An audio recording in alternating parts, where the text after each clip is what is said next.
Hello, my name is Chiteshwar Prasad and this is my third video and I will be talking about liquid penetration testing in this video. So be with my guy, and you will know all about liquid penetration testing. So today what I will be discussing? I will be discussing about why do we do liquid penetration testing and how do we do it and which type of materials we perform this task. So first I will describe liquid penetration testing. The liquid penetration testing is testing or it's called dye penetration testing. It's a non-destructive testing.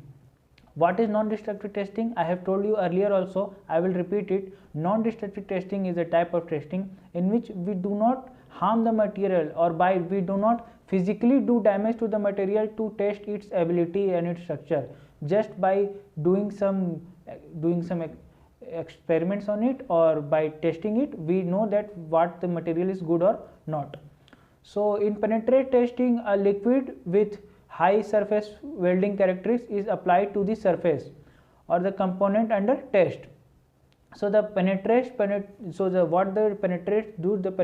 penetrates into the surface, and if there is any crack or it, we came to know that there is a problem in the surface.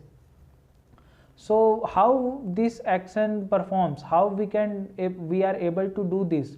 So it is due to the liquid, because we have studied in fluid mechanics that a liquid has a special thing which we call capillary action. Like liquid has surface tension, so it has capillary action. In capillary action, we have read about that capillary action. If there is a liquid in a small tube or in a micrometer so what happens that the liquid try to maintain its level in this tube. So by this capillary action, we are able to know that the liquid level is rising or it's going down. So by that we are able to perform the liquid penetration testing. So now I will talk about the material. So there are two types of surface in which we do the liquid penetration testing. So first is non-porous and smooth surface.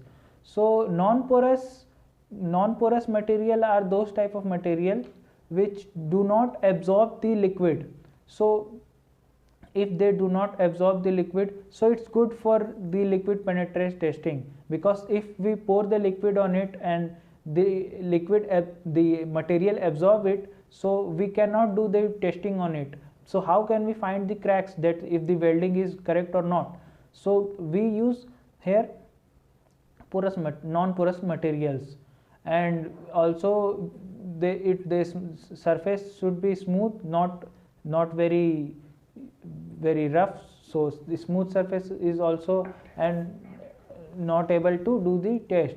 And we also, by this we use rolled products like cracks and lamination and other things, and in forging also, and in welding also, we use liquid penetration testing to find out that the weld or the forging is good or not, and it's able to perform its task given criteria or not. Thank you. I hope that you have understand what I tried to tell you, and if you like it, so please comment in, and thank you.